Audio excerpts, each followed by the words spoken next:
দেশকে অর্থনৈতিকভাবে পঙ্গু করে ভিক্ষুক জাতিতে পরিণত করার ষড়যন্ত্র থেকে তাণ্ডব চালানো হয়েছে কিনা প্রশ্ন রেখেছেন প্রধানমন্ত্রী শেখ হাসিনা। কোটা সংস্কার আন্দোলনকে কেন্দ্র করে দেশব্যাপী সহিংসতায় আহতদের দেখতে সকালে পঙ্গু হাসপাতাল পরিদর্শনে গিয়ে তিনি একথা বলেন। এ সময় আহত কয়েকজনের সাথে কথা বলেন ও তাদের চিকিৎসার খোঁজ খবর নেন প্রধানমন্ত্রী। সেই সাথে আহতদের যথাযথ চিকিৎসা নিশ্চিত করতে সব ধরনের সহায়তার আশ্বাস দেন সরকার প্রধান। দেশকে ঘিরে আর কেউ যেন ধ্বংসযজ্ঞ চালাতে না পারে সেজন্য দেশবাসীর সহায়তা চান প্রধানমন্ত্রী।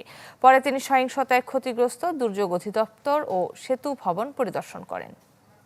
যে সমস্ত ঘটনা ঘটেছে আর যেভাবে মানুষগুলি ক্ষতিগ্রস্ত হয়েছে আর যারা মারা গেছে, আমি তাদের আত্মার মাগফিরাত কামনা করি। আর যারা এখন আহত তাদের সকলের চিকিৎসা সুষ্ঠুভাবে হচ্ছে। সেই 2008-এর বাংলাদেশ আর 2024-এর বাংলাদেশ তো এক না। বাংলাদেশের মানুষের জীবনমান তো উন্নত হয়েছে। আমাদের অর্থনীতি আজকে কত কত উপরে উঠে গিয়েছিল এবং এটা মনে হলো যে এটা আর কিছু না। এটা আমাদের অর্থনীতিকে সম্পূর্ণ পঙ্গু করে দিয়ে বাংলাদেশকে আবার ভিক্ষুকের জাতি করে দেওয়া, এটাই বোধহয় এদের পিছনে ষড়যন্ত্র।